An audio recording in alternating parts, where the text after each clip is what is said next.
let's get to talking about Collision from October the 28th, 2023. A lot of people like that MJF Kenny Omega thing. It didn't sell a lot of tickets, I can tell you that much, but that's because they didn't do a great build for it. They basically booked it 3 days ahead.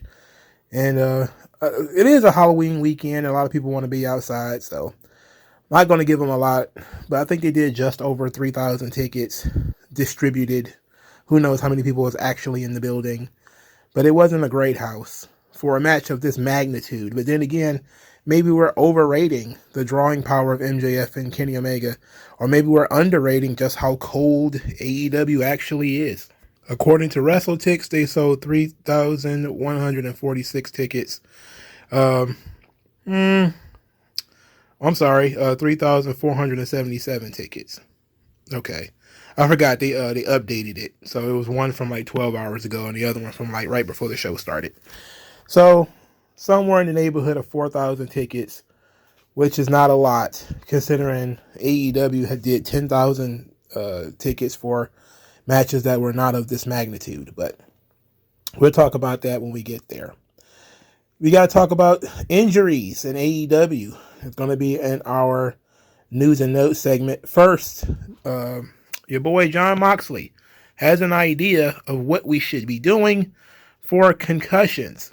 Essentially, he says that there should be a doctor and experienced wrestler watching on a separate feed. And they can't be at ringside because, as action goes all over the ring, it'll obstruct their view, which is very smart for him. So he's saying basically they should be in a production area, secluded from everybody else. They shouldn't know who's going to win or who's going to lose or what the creative element is. And they should just be watching the match. And should be able to tell if somebody is concussed. And if the concussion is visible by the doctor and the experienced wrestler can say he's not just selling, then he's willing to pull the plug. The match should be ended immediately. It's an interesting idea. WWE stops matches for blood. People hate that. And that's the first thing I thought of is like, okay, yeah, there's quite a few matches that probably should not have happened or should have been ended early due to concussions. I think Undertaker and Goldberg, which a match that probably should have been ended early. Undertaker and Roman Reigns is probably another one. Maybe even Undertaker and Brock Lesnar probably should have been ended early. And who knows how many other matches probably should have been ended early. He talked about his own experience in which he was concussed about 30 seconds in, and he says he was in outer space for 10 minutes and didn't know where he was. The big element when it comes to wrestling, and I think post-wrestling, the place that I kind of read the initial story on, made a really good argument. Basically, if it's the main event of WrestleMania and somebody bangs their head on the floor, like John Cena did, and you're the doctor, and your job is to make sure that none of the talent suffer any serious concussions, and a guy bangs his head on the floor, and you have to be the guy that jumps up and stops the match, well, you're going to be the most hated man in the building. I can tell you that right now. These people are under tremendous amounts of pressure to not stop big money fights, whether it's in UFC, whether it's in boxing. They're under a lot of pressure to not stop the fight. And therefore, sometimes the doctors will let guys take more damage than they should. Other times, the doctors are being too cautious and they stop it too early. So, while it sounds like a great idea, and I actually don't hate it, the issue is, what if the doctor is wrong? What if it's not a concussion and you just ended the match and switched the title or something like that out of nowhere? Or is it going to be that the title can no longer change hands on referee stoppage? I don't know. I don't know how you would beat around that situation. And he hasn't thought that part all the way through yet. He basically just says you deal with the creative element as it comes to you. But knowing that wrestling has a bunch of nonsense matches where people can get hurt, and then why stop at concussions? I mean, sometimes people might tear their shoulder out of place or something like that, where a match might need to be stopped. And sometimes a match should be stopped because a guy broke his arm or broke his leg or something like that. I understand we're talking about concussions right now, and that's what people want to prioritize. But why stop there?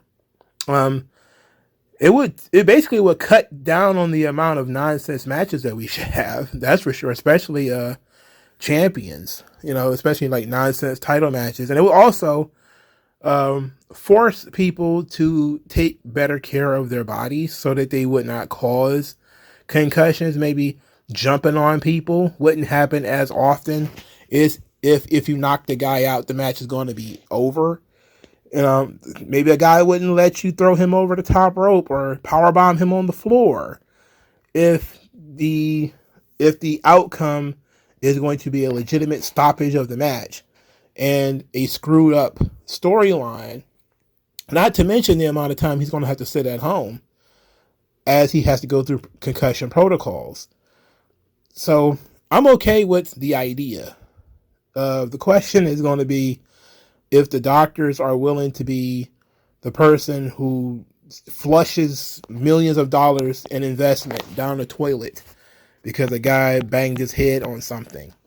That's going to be, that's crazy. Can you imagine the main event of WrestleMania being stopped because, some guy hit the ring post in an awkward way and now he's a little bit dizzy?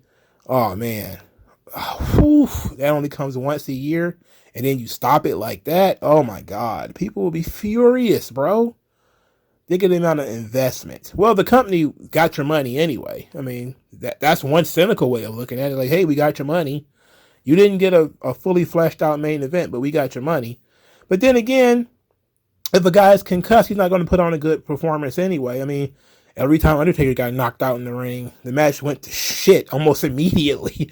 So I agree with Jon Moxley, but it's definitely something to consider. And also, I wouldn't want the doctors to usurp the referee, because the referee is the guy in the ring.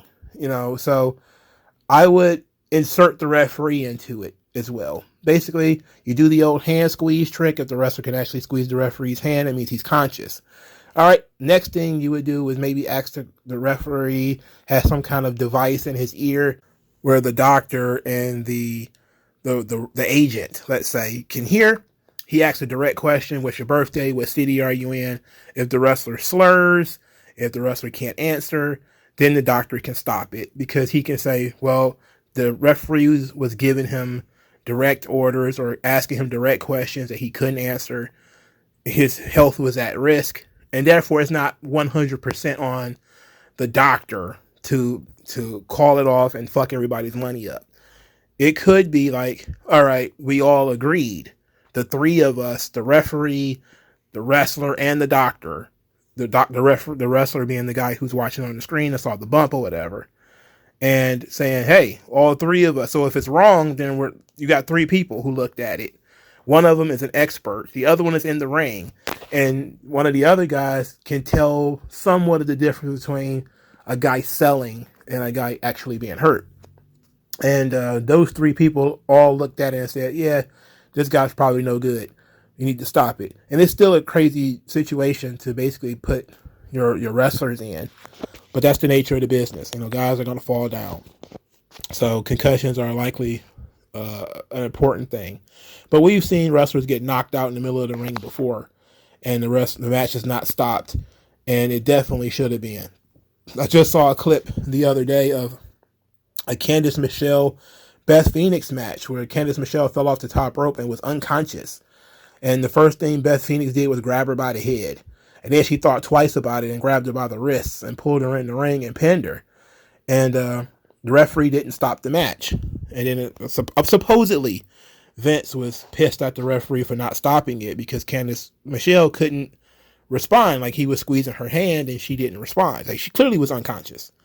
And Beth Phoenix was dragging basically an unconscious body in the middle of the ring, and the referee could have just stopped it.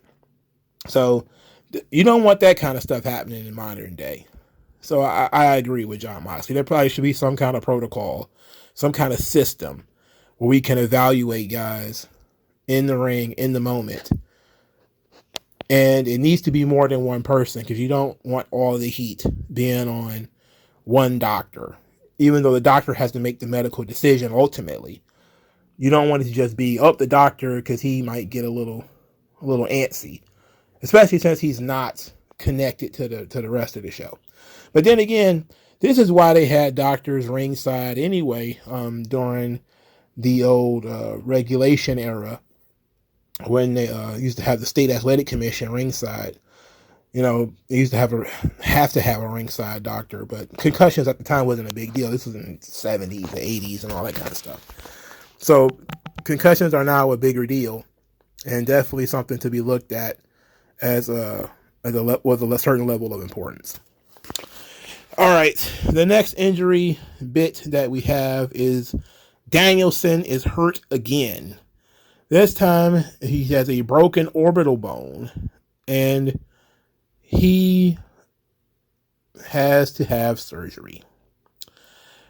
On, I believe it was Monday or Tuesday, I went on this long rant about Tegan Knox and how she's always injured. And at some point, you have to say, wrestling isn't for you. Adam Cole, Bryan Danielson. You got to add them to the list. At some point, you love the business more in your heart than your body can handle. All right? I think Danielson should just call it quits. I love him just as much as everybody else does. But it's pretty damn clear that every time he's in a serious match, he's out. And he's out for longer periods of time each time. Like, he literally just came back from breaking his wrist. Breaking his arm. And now he's broken his orbital bone. And now he's going to be out for the rest of the year. I'm sorry, bro. This was his last year anyway. There's nothing he's going to do this year that's going to matter that much. It's over.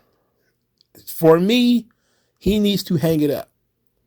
While he's had a lot of serious neck issues, serious concussion issues, broken arm, broken orbital bone, who knows how many other injuries.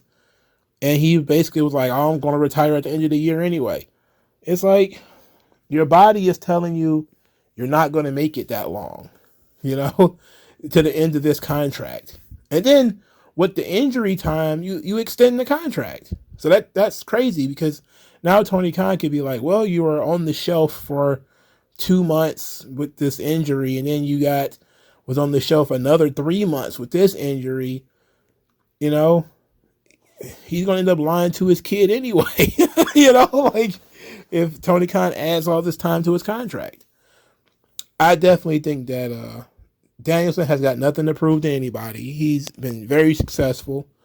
I think that he's more than made up for the time that he was out and forcefully retired by WWE.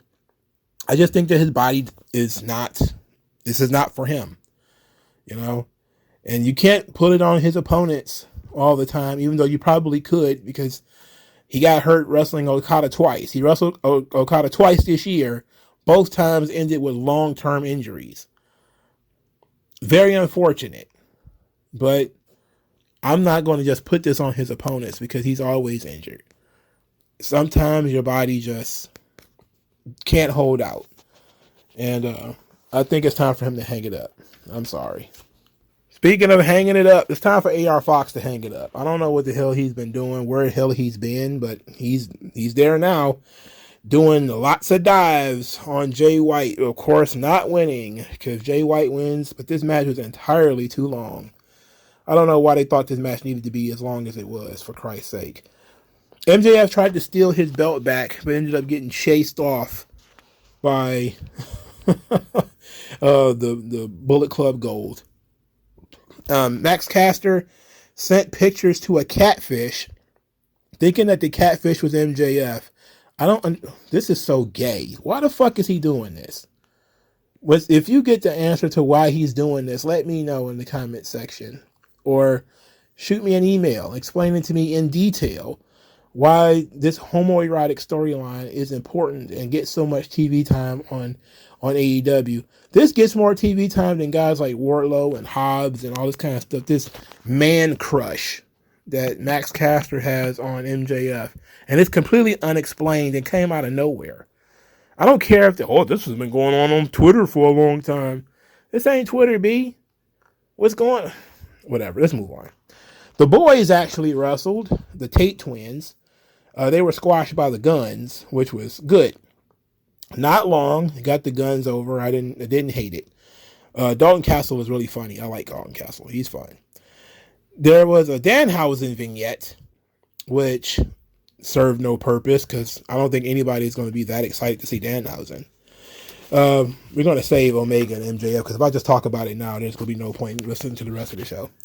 Ryan Nemeth talked about being the voice of a grocery store. Said he's been doing commercials and movies, etc. Now he needs good representation.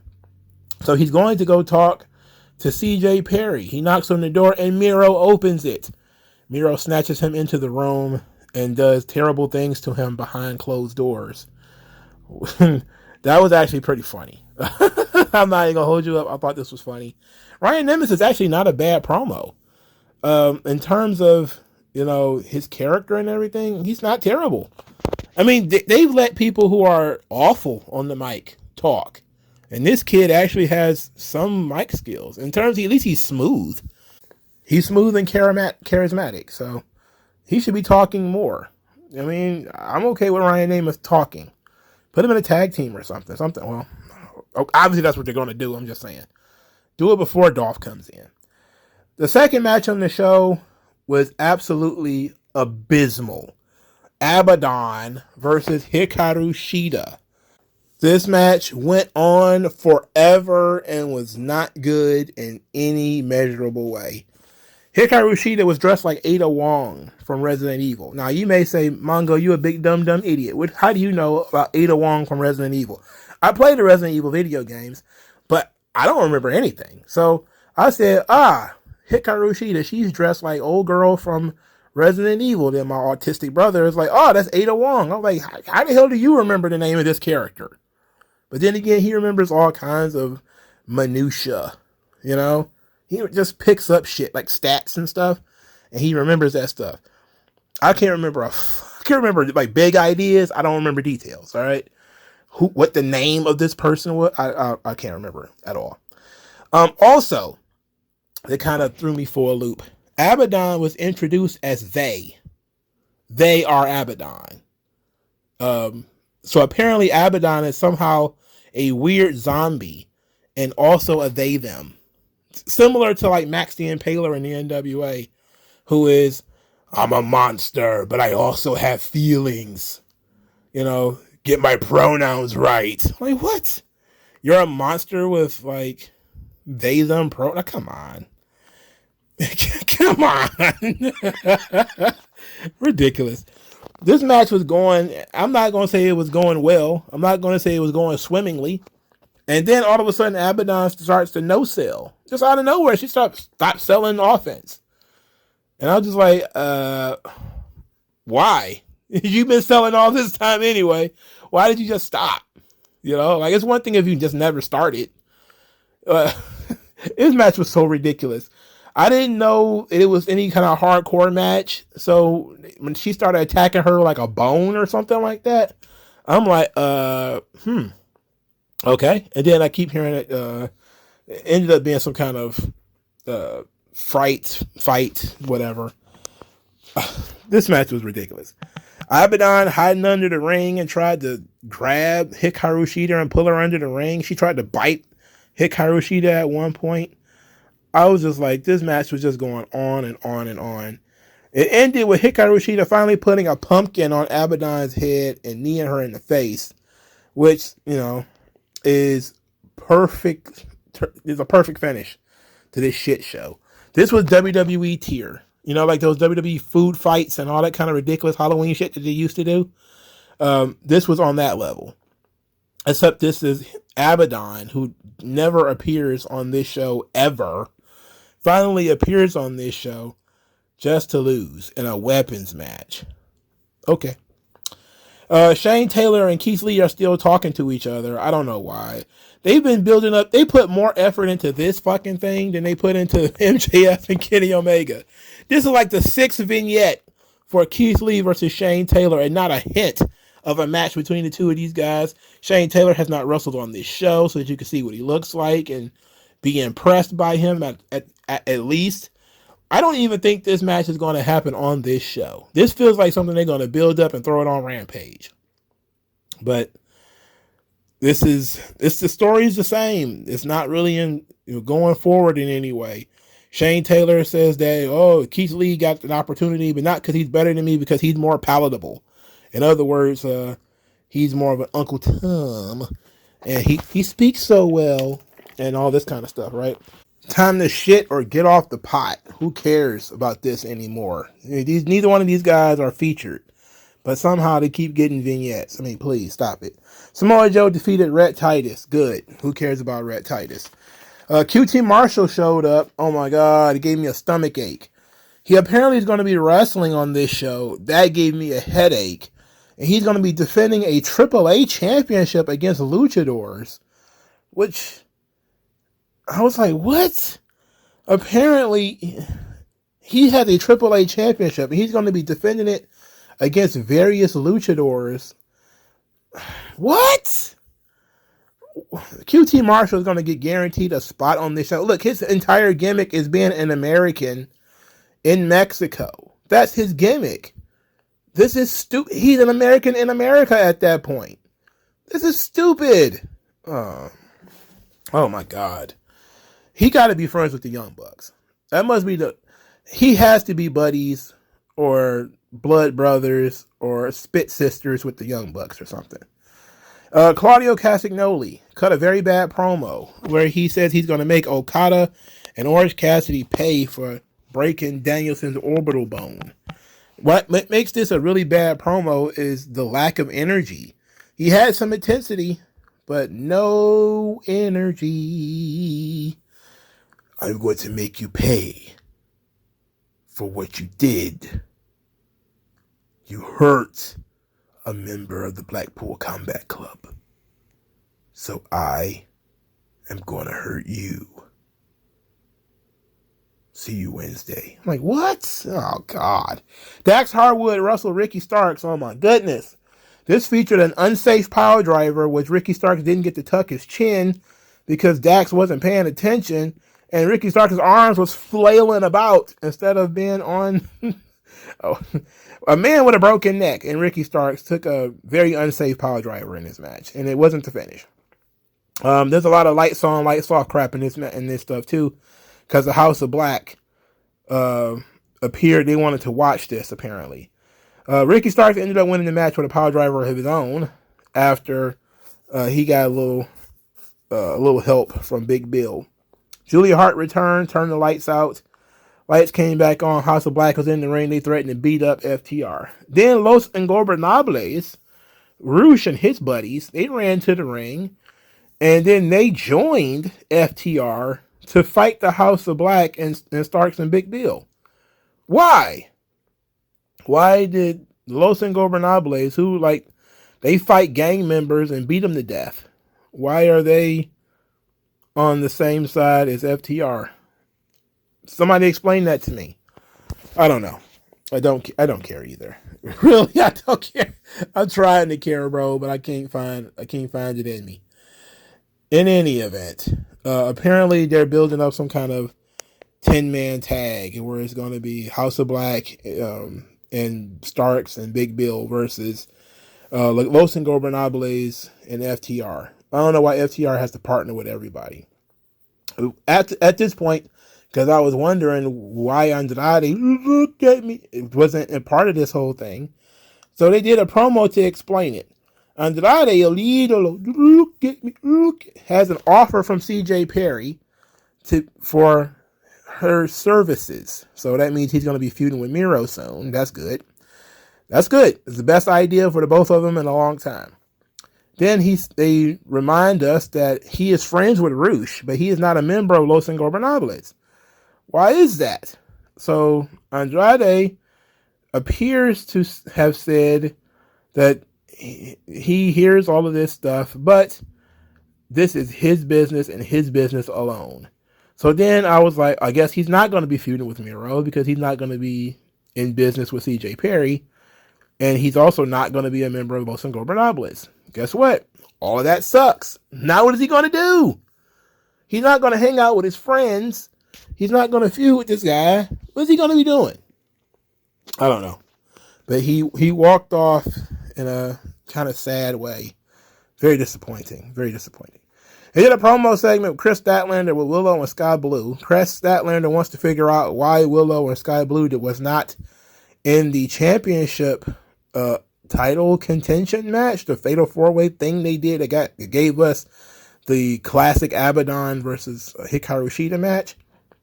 Willow says that there's tension between herself and Sky Blue since they both got spit in the face by Julia Hart. And Sky Blue just says anything that she got to say to Julia, she will say it to Julia, and storms off. And I was like, po baby. She ain't got no personality, po baby. Oh my God.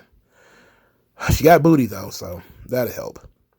Claudio Castagnoli beat up Hot Sauce Tracy Williams. The match was a squash match. Good. Samoa Joe, once again, Shawshank Redemption MJF by running up on him and saying, I could be a friend to you. And then says if he needs his help, he needs to scream his name. I was like, ew. All right, so the main event, MJF versus Kenny Omega. Kenny, by God, Omega. Earlier in the night, they put a vignette on in which MJF claimed to be on the run of a lifetime, having the best dog collar match, the best Fatal 4-Way, the best blah, blah, blah match of all time. He's going to be the greatest AEW world champion of all time. Kenny Omega is still the best bout machine, the measuring stick of what it means to be a world champion in AEW, and that he has the right to protect his record and his reputation. So Kenny Omega comes out and he's wearing like these pink floral feathers or whatever. Kind of like some kind of updated Bret Hart thing that he's trying to do here. He steps between the ropes and one of them falls off. And he just looks at it. It's sad. The idea, of course, being that his whole gimmick is that he's the one-winged angel. You know, Sephiroth from Final Fantasy. So when one of his things fell off, that was kind of like, it's apropos that he's the one-winged angel. But I don't think it was supposed to happen because of how sad he looked that it fell off and then it was just laying there in the middle of the ring. It looks funny at least. Okay, but it's at least a nice omen. All right, so these guys went out there and they basically just did a game of who can top this, which is basically every Kenny Omega match. MJF did like a corkscrew dive thing over the top rope, which was actually very impressive, except for the fact that he almost killed himself and that he didn't get enough lift. And Omega had to run to catch him. It was like he was playing baseball. He might as well slide to the wall and catch him. It's the only thing he could do. Kenny Omega did a snapdragon on a ring apron and then powerbombed MJF off the ring apron through a table. And then they were outside the ring selling it for 2 minutes, almost the entire commercial break. And I say, well, at least they were selling it. Unfortunately, there's a certain thing in this company called countouts. And how could they be outside the ring this long? It just seemed like they were going to hit each other with every move imaginable, which again, it's every Kenny Omega match. I'm going to hit you with a poison Rana. You hit me with a poison Rana. I'm going to do a flip thing. You're going to do a flip thing. It was whatever. Don Callis eventually ran to the ringside with a screwdriver to distract Kenny Omega as he was about to use the one-winged angel. Omega put MJF down and pump faked Callis. Callis, of course, fled. Then they continued the match in which MJF tried to use the Panama Sunrise, which is one part of Adam Cole's finish. The counter ended up being a very, very, very close 2 count. A little too close for my comfort, especially with that crappy referee. It probably should have been a 3. Anyway, MJF hits the Panama Sunrise the second time, and then hitting his Heat Seeker Power Driver for the dub. MJF wins. He defeats Kenny Omega. You know what? I think it was a good match. It wasn't great. Again, Kenny Omega doesn't work the style of match that I like. mainly because they slowed it down a little bit here by actually, working chin locks and working arms and stuff like this. But all of these, I'm going to take a power bomb on the ring apron, and then I'm going to still kick out later. Just no real storyline to the match outside of I can stack more moves than you. And that's really what it boils down to when it comes to a Kenny Omega match. Is how many moves can you stack together in order to win the match? They at least tried to put a little bit more of a focus on selling, but still not much more on story. It was babyface versus babyface. And for some odd reason, Kenny Omega decided he was going to powerbomb a babyface off the ring apron through a table, and the fans cheered it. And, it's again, weird decision making because you didn't have a clear heel here. And maybe that's why they felt comfortable giving it away on TV, because it was babyface versus babyface. At the same time, though, I still think you probably should have put some juice behind this, but you couldn't. It was time bound. MJF breaks the record soon. So you have to have the match as soon as possible. If the story is going to be, you got to beat me to beat my record. So that's fine. Again, I'm not a huge fan of all of this kind of stuff. I feel like Kenny Omega has pretty much the same match with every wrestler that he wrestles, whether it's Kyle Fletcher or MJF or one of the job guys from the Dark Order. He seemingly does everything, and he lets you do everything. And then there's very little story to be told in the match. I know that there's probably going to be people who are saying, you didn't pay attention to how they were building up a match from Kiel to Cork and Hall. No, I don't, actually. I didn't see that, and I don't care. Ultimately, if you power drive somebody, you could at least be selling the neck. You power bomb the guy on his head, at least he should be selling that, his back at the very least, or something. And you work on that because you did that kind of stuff in the match. Instead, it's like a Dragon Ball Z fight where these guys just smash together. It's all lights and flashy, but nobody's, you're bleeding and you're busted up, but nothing in particular hurts. It's basically just like everything hurts. Nothing in particular. Not the, I'm going to powerbomb you on my knee and then you land on your goddamn head. That's not going to end the match. So, none of this is going to end this match. So, but it was a good match. It was a good main event. I'm not going to lie and say it was a terrible match. It wasn't.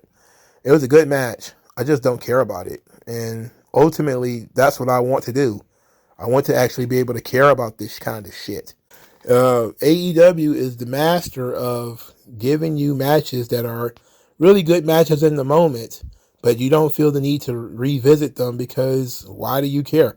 Why do I care that Danielson wrestled Hangman for all that time? I don't. It was just a good match.